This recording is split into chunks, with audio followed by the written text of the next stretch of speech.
కామారెడ్డి జిల్లాలో ఒక విషాద ఘటన చోటు చేసుకుంది. ఒక మానవత్వం లేనటువంటి ఒక న్యూస్గా చెప్పాల్సిన అవసరం ఉందని చెప్పేసి మనం మాట్లాడుకోవాలా. సో కన్న పేగుపై క్రూరత్వాన్ని చూపించినటువంటి తండ్రి ఎవరైతే ఉన్నారో ఆ తండ్రి గురించి ఇలా ఈ వీడియో చేయాలంటేనే ఇలా సిగ్గేస్తుందని చెప్పేసి మనం మాట్లాడుకోవాలా. అసలు ఏం జరిగిందనే దాని గురించి మనం మాట్లాడుకుంటే, ఈ మధ్య కాలంలో కన్న పేగుపై కన్న కూతుళ్ళు అనే ఒక తేడా లేకుండా ఎవరైతే కొంతమంది కన్న తండ్రులు, కొంతమంది కామందులు ఎవరైతే ఉన్నారో ఆ చిన్న చిన్న పిల్లల్ని కూడా ఇవాళ కాటేస్తున్న పరిస్థితి ఉంది.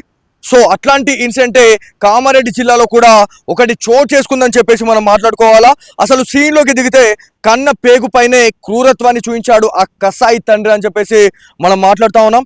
సో కన్న కూతురుపై లైంగిక దాడికి పాల్పడిన కేసులో తండ్రికి 7 ఏళ్ల జైలు శిక్ష విధించడం జరిగిందని చెప్పేసి మనం మాట్లాడుతూ ఉన్నాం. సో ఇది ఒక సంచలనమైనటువంటి తీర్పుగా కూడా మనం మాట్లాడుకోవాలి. ఎందుకంటే ఆ లైంగిక దాడి చేసినటువంటి ఆ కన్న తండ్రి ఎవరైతే ఉన్నారో అసలు అతని కన్న తండ్రా లేకపోతే ఏమైనా అనేది ఖచ్చితంగా మీరే కామెంట్ బాక్స్లో కామెంట్ చేయాల్సిన అవసరం ఎంతైనా ఉంది. ఎందుకంటే ఇదొక సమాజంలో అవేర్నెస్ కలిగించినటువంటి వీడియోగా మనం చెప్పుకోవాలా. సో విద్యార్థిపై ఆమె తండ్రి అత్యాచారానికి పాల్పడినట్లు బాన్స్వాడ ట్రైబల్ వెల్ఫేర్ ఆశ్రమ పాఠశాల హెడ్ మాస్టర్ ఫిర్యాదు చేశారు. సో పోలీసులు కేసు నమోదు చేసి కోర్టులో ఛార్జ్షీట్ దాఖలు చేయగా నేరం రుజువైంది. ఎందుకంటే అతను లైంగిక దాడికి పాల్పడ్డాడు కాబట్టి ఎవరైనా కూడా ఆ విద్యార్థినులు కావచ్చు, ఆ ఎవరైతే ఆ పిల్లలు ఎవరైతే ఉన్నారో ఆ బాలికలు ఎవరైతే పోలీస్ స్టేషన్ని ఎందుకు ఆశ్రయిస్తారండి? అక్కడ లైంగిక దాడి జరిగింది కాబట్టే కదా ఇవాళ పోలీస్ స్టేషన్కి వాళ్ళు ఆశ్రయించడం జరిగింది. సో దీంట్లో నేరం అనేది రుజువు కావడం వల్ల ఎవరైతే ఆ కసాయి తండ్రి వరప్రసాద్ అనే వ్యక్తికి 7 ఏళ్ల జైలు శిక్ష, దాంతోపాటు 30,000 జరిమానాను కూడా విధించడం జరిగింది. సో 30,000 కావచ్చు, ఈ డబ్బుల విషయంలో అనేది మనం పక్కన పెడితే మాత్రం ఖచ్చితంగా ఈ 7 సంవత్సరాల జైలు శిక్ష ఏదైతే ఉందో ఎవరైతే ఆ వరప్రసాద్ అనే ఒక వ్యక్తి ఎవడైతే ఉన్నాడో వానికి ఇదొక మంచి గుణపాఠం, ఇదొక మంచి శిక్షగా కూడా మనం చెప్పుకోవాల్సిన అవసరం ఎంతైనా ఉంది. సో దీంట్లో జిల్లా న్యాయమూర్తి వరప్రసాద్కి 7 సంవత్సరాల జైలు శిక్ష విధించడం జరిగిందని చెప్పేసి మనం మాట్లాడుతూ ఉన్నాం. ఇదొక సంచలనమైనటువంటి తీర్పుగా కూడా మనం మాట్లాడుకోవాల్సిన అవసరం ఎంతైనా ఉంది. ఎందుకంటే ఈ మధ్య కాలంలో నిజామాబాద్తో పాటు ఏవైతే తెలంగాణలోని కొన్ని జిల్లాలలో ఇట్లాంటి ఇన్సిడెంట్స్ అనేది పునరావృతం అవుతానే ఉన్నాయి.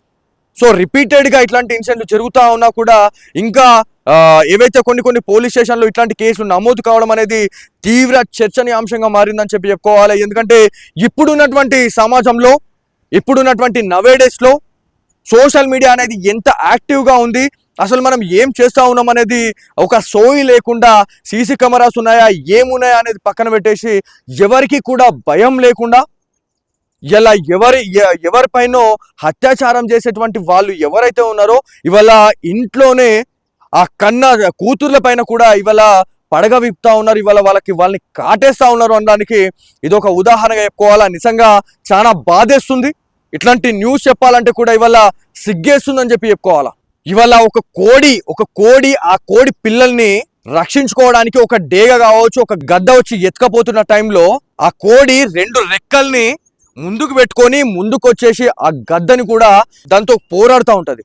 సో ఇలా మనము మానవత్వం లేని రోజుల్లో ఉన్నాం. ఇలా మనం మనుషులుగా ఇలా ప్రవర్తిస్తూ ఉన్నారా లేకపోతే జంతువుల్లా ఇలా క్రూర మృగాల్లో ఇలా ప్రవర్తిస్తున్నారా అనేటట్టుగా కూడా ఇవాళ క్వశ్చన్ మార్క్స్ ఏర్పడతా ఉన్నాయి అనడానికి ఇది ఒక ఉదాహరణ కాదా? సో ఎవరైతే ఇట్లాంటి వాళ్ళు ఎవరైతే ఉన్నారో వీళ్ళని ఖచ్చితంగా పోలీస్ అధికారులు శిక్షించాలా.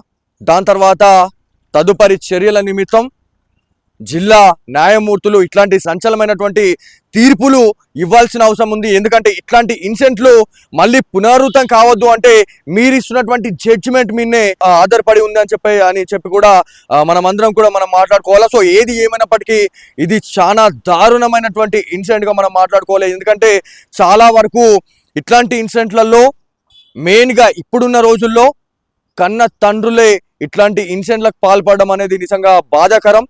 సో ఎవరిని నమ్మాలా ఎవరిని నమ్మకూడలేని పరిస్థితుల్లో మనం ఉన్నామని చెప్పేసి చాలా మందితో మనం స్టూడెంట్స్ కావచ్చు, దాంతోపాటు చాలా మంది మహిళలతో కూడా మనం మాట్లాడడం జరిగింది. సో ఇంట్లో కూడా ఇవాళ ప్రైవసీ లేదు, ఇంట్లో కూడా సేఫ్టీ లేదు అంటే ఎలాంటి రోజుల్లో మనం ఉన్నాం అనేది ఖచ్చితంగా మనం మాట్లాడుకోవాలా. ఎందుకు ఇంత క్రూరంగా బిహేవ్ చేస్తూ ఉన్నారు, ఎందుకింత మనుషుల్లా కాకుండా క్రూర మృగాల్లాగా, ఇలా క్రూర మృగాలు కూడా మీకన్నా నయమే అని చెప్పేసి మనం మాట్లాడుకోవాలా.